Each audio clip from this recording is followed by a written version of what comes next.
तो हमारे साथ आज मौजूद है मोहन सिंह पलदूना जी, जो कि प्रवक्ता है मध्य प्रदेश युवा कांग्रेस के। आपका बहुत बहुत स्वागत है मोहन जी। और सबसे धन्यवाद। पहले तो जिस तरीके से हम देख रहे हैं कि प्रदेश सरकार ने पहले मिनी स्मार्ट सिटी की तर्ज पर छोटे शहरों के विकास की बात कही थी, काम भी शुरू हुआ था, लेकिन अब उसमें काफी कठिनाइयां आ रही हैं और काफी स्लो प्रोसेस चल रहा है। क्या कुछ कहना चाहेंगे? जिस प्रकार से सरकार मतलब झूठ पे झूठ बोले जा रही है और जिस प्रकार से लोगों के हाथ सरकार ने लोगों के हाथ में झुंझुना दिया था झूठ का, और झूठ बजाते जाओ, लोगों को बेवकूफ बनाते जाओ। इस प्रकार से सरकार, शिवराज सरकार और मोदी सरकार लोगों को बेवकूफ बनाने का काम कर रही है। और स्मार्ट सिटी के नाम पर सिर्फ गोरख धंधा चल रहा है, भ्रष्टाचार चल रहा है और लोग अपने लोगों को फायदा पहुंचाने का काम कर रही है सरकार। जी।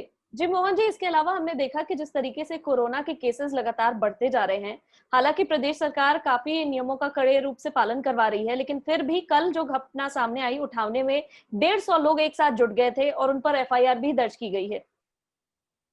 जिस प्रकार से शिवराज जी ने एक मायाजाल बनाया रखा है पूरे मध्य प्रदेश के अंदर, क्योंकि अभी उपचुनाव का समय है और यहाँ पर अगर आम लोगों को कठिनाई हो रही है, आम लोगों के लिए लॉकडाउन का पालन करवाया जा रहा है, लेकिन सरकार उस लॉकडाउन का पालन नहीं कर पा रही है। ना उनके मंत्री मास्क लगा रहे हैं, ना मुख्यमंत्री जी लगा रहे हैं। लोगों को दिखाने के लिए मुख्यमंत्री जी सिर्फ एक हॉस्पिटल में एडमिट होते हैं और जल्दी से ठीक होकर घर पे आ जाते हैं। अब तन्वी जी मुझे बताइए कि अगर कोरोना की वैक्सीन निकली नहीं है तो लोग ठीक कैसे हो रहे हैं?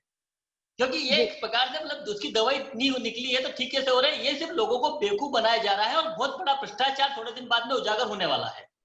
फिलहाल उपचुनाव की जैसे आपने बात कही, उपचुनाव आने वाले हैं, हालांकि फिलहाल वो उपचुनाव होते हैं या कुछ दिन बाद होते हैं, इस पर अभी संशय बरकरार है। लेकिन हम ये जानना चाहेंगे कि दोनों पार्टियां अपनी तरफ से जोर लगा रही है इस उपचुनाव में जीत हासिल करने के लिए। आपको क्या लगता है, आपके क्षेत्र की अगर बात करें या लोकल लेवल की अगर हम बात करें, तो शिवराज सिंह की सरकार जो है वो इस बार किस तरीके से लोकल लेवल पर क्या काम कर पा रही है? शिवराज सरकार सिर्फ झूठ बोलने का काम करती है, किसानों को गोली मारती, लोग पूछते हैं तो उनको जेल में बंद किया जाता है, कोई सवाल उठाता है उसको देशद्रोही बनाया जाता है। ये बीजेपी की रणनीति है। और कमलनाथ जी ने जिस प्रकार से कार्य किया था, कमलनाथ जी ने मेट्रो परियोजना का शिलान्यास करा था इंदौर और भोपाल के अंदर, उनका काम चल रहा है। और कमलनाथ जी ने ऐसे सपने नहीं दिखाए थे, कमलनाथ जी ने वादा नहीं किया था, कमलनाथ जी ने जो काम था वचन निभाया और पूरा पूरा उस काम को पूरा करा। और शिवराज सरकार सिर्फ झूठ बोल रही है और इस प्रकार से भ्रमित करा जा रहा है लोगों को। देखिए, चुनाव मतलब चुनी हुई सरकार को, एक लोकतांत्रिक चुनी सरकार को गिराकर इन्होंने विधायक को खरीद फरोख्त करके मतलब सरकार बनेगी और ये ज्यादा दिन चलने वाली नहीं है। आप देख लीजिए, बहुत जल्दी कमलनाथ जी आने वाले हैं।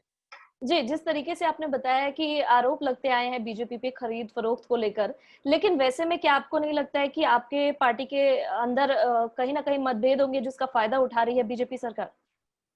मतभेद नहीं है। सबसे बड़ी बात है, परिवार के अंदर, किसी परिवार के अंदर मान लीजिए हर हर जगह, हम नॉर्मली हम भारत संस्कृति में रहते हैं, हर घर पर विरोध होता है, हर घर पर कुछ ना कुछ होता है, लेकिन जब पड़ोसी हस्तक्षेप करता है तो परिवार टूट जाता है। अगर हम बात करें राजस्थान की राजनीति की, तो वहां भी हमने देखा कि पहले सचिन पायलट ने अपने पार्टी से किनारा कर लिया था और कल उन्होंने पार्टी में वापसी कर ली। क्या आपको लगता है ये एक सोची समझी राजनीति थी या रणनीति थी या किसी तरह से वैचारिक मतभेद था पार्टी के अंदर? मैं तो तन्वी जी ये कहना चाहता हूँ कि सुबह का भूला अगर शाम को घर आ जाता है उसको भूला नहीं कहा जाता है। क्योंकि परिवार के अंदर मतभेद होते हैं। दोनों ही सचिन जी और गहलोत जी दोनों राष्ट्रीय स्तर के नेता हैं और कुछ ऐसी स्थिति बन गई है तो माननीय हमारे राहुल गांधी जी और सोनिया गांधी जी ने हस्तक्षेप कर मतलब सचिन जी को मना लिया है। और वो नॉर्मली छोटी बात थी, लेकिन कुछ लोगों ने उसको हवा बनाकर, बीजेपी ने उसमें मसाला डालकर उसको बहुत बड़ा कर दिया था। जी मोहन जी, जहां आप बात कर रहे हैं कि अगर दूसरी पार्टी हस्तक्षेप करती है तो कहीं ना कहीं मनमुटाव बढ़ जाता है, लेकिन यहाँ तो हमने देखा कि राजस्थान के मुख्यमंत्री अशोक गहलोत ने भी सचिन पायलट को निकम्मा और नकारा कह दिया था। ऐसे में जब वो वापसी करते हैं तो कहीं ना कहीं दोनों के बीच में प्रॉब्लम्स तो आने लाजमी हो जाते हैं और एक बार फिर से सचिन पायलट अपने आप को क्या वहां पर कंफर्टेबल महसूस कर पाएंगे फिर से पार्टी में?